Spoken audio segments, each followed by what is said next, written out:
A saída do Pulgar, para quem está jogando ou está disposto a jogar daquela maneira, é mais discutível. Até porque, até mesmo o cartão, aí é discutível, porque se você vai jogar já com as linhas mais baixas, se você não vai marcar alto, se você vai permitir... Já muda, porque a sacada dele, desculpa, Jean, é sempre ter os dois caras posicionados. O Pulgar e o Thiago no primeiro jogo, o Pulgar e o Thiago no segundo jogo, era o que tentava ele... Aí cai o Gerson. O Gerson girou nas 3 posições da frente, mas não Gerson, nessa, como foi do segundo tempo. Se você for ver o mapa de movimentação do Gerson, é isso. Ele jogou em todas hoje, né? Em todo lado do meio campo. Mas assim, o que eu acho que dá para discutir é a saída do Pulgar para a entrada do Everton Ribeiro. Podemos até discutir quem poderia ter entrado ou não. De resto, as outras 2 mudanças que acontecem pouco antes dos gols do Grêmio, qualquer técnico em sã consciência que tenha o Bruno Henrique e o Gabigol no banco de reservas, com 15 minutos de jogo para ser disputado, tendo esses caras a capacidade que tem, a habilidade que tem, até mesmo aproveitando-se do espaço que o Grêmio estava deixando, porque era um Grêmio que estava tentando buscar o resultado, qualquer técnico no planeta teria colocado tanto o Bruno Henrique como o Gabigol. Então, acho que essas substituições que ocorreram imediatamente antes aos gols do Grêmio, acho que não dá para discutir. O que você pode discutir é, a saída do Pulgar, e mais do que isso, a postura do Flamengo, que poderia, inclusive, pelo que estava o jogo e pelos jogadores que tem, ter tentado resolver a parada com o segundo gol. E a gente entende a decepção do torcedor rubro-negro, porque era o jogo para você assumir a vice-liderança com a derrota do Bragantino, para você botar uma pressão no Botafogo que não jogou e que está incomodado com o fato de não ter jogado. E, ao invés disso, o Flamengo perde uma posição, cai para a 4ª colocação e, de fato, fica muito, muito improvável a conquista do título, na qual acho que vários torcedores já estavam acreditando. Muito bem, nação. O Flamengo perdeu uma chance enorme de se aproximar do Botafogo. Botafogo perde do Cuiabá por 1-0. E é aquilo, é o começo da decadência do Botafogo. Quer dizer, o começo não, né? É a continuação da decadência do Botafogo. E os outros times não estão aproveitando isso. Apesar de que o Palmeiras aproveitou, e o Grêmio também aproveitou. E esperamos, né, que o Red Bull Bragantino não aproveite, porque o Flamengo tem um jogo contra eles. Mas o Flamengo antes tem um jogo contra o Santos. E esse jogo contra o Santos é um jogo crucial, porque o Flamengo fique nos 4 primeiros do Brasileirão, né, com aquele acesso direto garantido para a Libertadores, mas, acima de tudo, continue nos dando esperança de sonhar. Porque o Botafogo tem um jogo também atrasado contra o Fortaleza, e o Fortaleza tem um bom time, o jogo é lá, em Fortaleza, no Castelão, e as chances que tem do Botafogo perder mais uma partida é grande.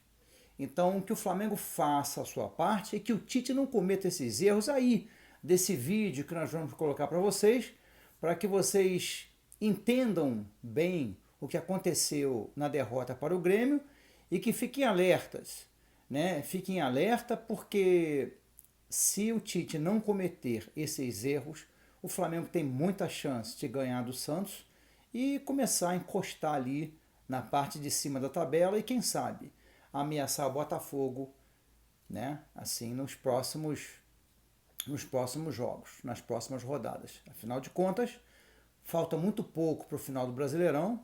Estamos aí a cerca de 8 jogos para o final do Brasileirão. Então, todo cuidado é pouco. Tá bom? É isso, nação. Estamos aí e assistam esse vídeo aí. Saudações rubro-negras. Que tipo de avaliação dá para fazer desses 3 primeiros jogos do Tite? Além de ir muito cedo para avaliar. O Calça toca num ponto... Já vou desarmar o cara. É muito cedo, Paulo. Não, mas o Calça toca num ponto que... Você não foi amigo. Uma semana, 3 jogos. Em uma semana você já tem 3 jogos. Eu não posso falar que o balanço é negativo, porque o Flamengo ele não tinha um equilíbrio para se defender. O Flamengo não tinha controle emocional dentro do jogo. O Vitor pontuou muito bem. Quando tenta sair daquele jeito meio desordenado, lembra aquele Flamengo antigo. O Flamengo teve isso no primeiro jogo, o Flamengo teve isso no segundo jogo. O Vasco no segundo tempo, se eu não me engano, ele finaliza 10 vezes. Mas são 10 vezes, mas não são 1 ou 2 no gol. Tem a cabeçada que o Rossi... Então, ele estava ali se ele era minimamente passivo com a bola muitas vezes, ele tinha um certo controle do jogo. Sim. Aí uma questão, é meio clichê, mas o tal do saber sofrer. Ele sabia onde ele estava controlando. Ele lança a mão das mudanças. Tecnicamente, o Gabriel entra muito bem faz um movimento naquele jogo e tem a chegada do Gerson, que vinha muito bem também no primeiro jogo.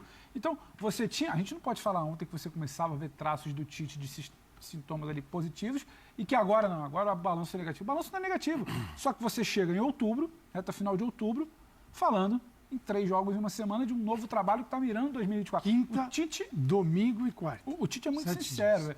Pode ser um pouco de tirar o peso, mas ele fala, eu preciso garantir a vaga para a Libertadores. Vence 2 jogos, o Botafogo tem um empate. Você muda a expectativa do torcedor. Mas para dentro de campo, 3 jogos, 3 vitórias seria talvez algo que a gente já está aqui debatendo. Como é que virou tanto? Como é que o Flamengo não vence? Não digo que é negativo, eu acho que ficam algumas lições. É um Flamengo passivo, não dá para ser passivo se você não tem um encaixe muito estabelecido, um controle de retomar esse controle. O Flamengo não conseguiu retomar o controle após o empate do Grêmio. É um Flamengo que hoje a mudança de trazer o Gerson, que já tinha ido bem, em 3 funções ali mais avançadas, hoje quando ele recua, não funciona e ele vai entender com o tempo, e é entendimento de elenco do Tite, que o Pulgar, ainda que tenha um cartão, talvez seja mais fácil você conversar e proteger do que sacá-lo do time. Do ponto de vista técnico, o Pedro, que não vinha sendo brilhante, não foi bem, o Gabriel não foi bem, o Bruno, é aquela coisa, né? Imaginou-se que o Grêmio atacar, ele ia ter espaço para jogar. O Grêmio empata, acaba que o Flamengo precisa ter a bola, ele não tem o espaço para ir atacar. O espaço acaba sendo uma substituição que você pode discutir, mas eu não vou falar que é um balanço negativo. Também, isso né? é Então, o contexto do jogo. É. Eu não vou falar que é um balanço negativo. Balanço negativo que em 3 jogos, um time que não tinha organização nenhuma nas últimas semanas conseguiu minimamente se defender, aproveitar as poucas chances que tinha e ser letal nas 2 partidas anteriores. Hoje, quando parecia que ele tinha um controle, ele volta para o segundo tempo passivo e um Grêmio tentando mais, ainda que não fosse ordenado, mas tentando mais. Você que falou que já teve momentos melhores ofensivos, foi Jean, não sei, na temporada, o Grêmio. O Grêmio, eu falei. Sim. Não era tão ordenado, mas ele começa a desestabilizar esse Flamengo. E aí tem muito do início de trabalho, vai tatear, vai entender Tem que muito não dá que pra é um recuar jogo de futebol. certo jogo. Claro, Do que dá certo. O Jean falou, ninguém esperava sair um 3. Empatou, fez 2, fez 3. Aquilo ali desmonta. O que você pensou na substituição já não é o cenário. Então, também nem tanto ao céu, é início de trabalho, 2 jogos, nem tanto Eu tem acho o seguinte, balanço negativo, porque hoje o Tite ou errou, os jogadores não estavam bem, ou o Grêmio foi A construção do foi Flamengo menos passivo. tem sido uma construção sustentada. O Flamengo, por exemplo, segura os seus 2 volantes, inclusive em saída de Estilo bola de um Tite, pouco né? mais, exatamente, caso perca a bola, você não vai ter muitos jogadores à frente da linha da bola, você tem uma condição de recomposição melhor, porque a saída de bola não está preparada, né? Então, o Flamengo ele está sendo preparado pelo Tite para ser uma equipe mais equilibrada, principalmente na parte defensiva.